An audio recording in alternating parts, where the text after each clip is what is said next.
Episode की शुरुआत में नायरा पंडित जी को कॉल लगाकर पूजा के बारे में पूछने जाती है, पर कॉल नहीं लग पाता। दूसरी ओर नक्श, बुआ दादी और रुक्मणी तीनों मंदिर आते हैं।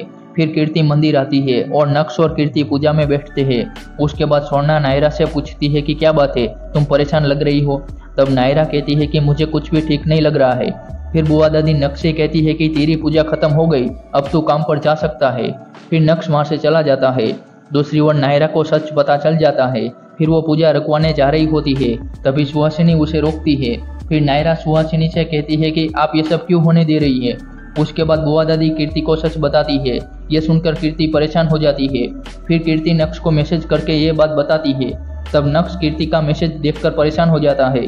दूसरी ओर कार्तिक सुहासिनी से कहता है कि आप ऐसा करने के बारे में सोच भी कैसे सकती है। तब सुहासिनी कहती है कि मैं नहीं चाहती कि शादी के बाद कोई भी कीर्ति को अशुद्ध कहकर ताना मारे।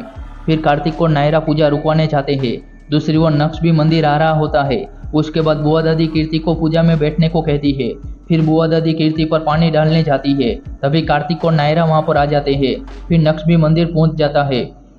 फिर नायरा बुआ दादी से कहती है कि मुझे दुख हो रहा है कि आपकी ऐसी सोच है।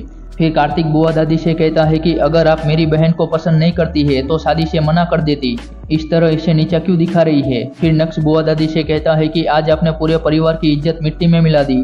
फिर नक्श कीर्ति और कार्तिक से माफी मांगता है। तब कार्तिक कहता है कि नहीं नक्श, तुम खुद को ब्लेम मत दो।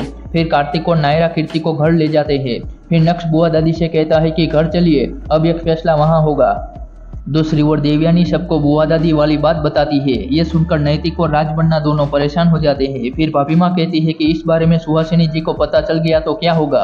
तब देवयानी कहती है कि उन्हें सब पता है और उन्होंने ऐसा करने की परमिशन दी थी। उसके बाद मनीष और अखिलेश सुहासिनी पर गुस्सा होते हैं। फिर कार्तिक और नायरा कीर्ति को घर लेकर आते हैं। तब सुहासिनी कीर्ति से माफी मांगती है। फिर कीर्ति कहती है कि जितना दर्द आदित्य ने मुझे नहीं दिया, उतना दर्द आज हमें मिला है और वो सिर्फ आपकी वजह से। ये सुनकर सुहासिनी की आंखों में आंसू आ जाते हैं। तब एपिसोड समाप्त होता है।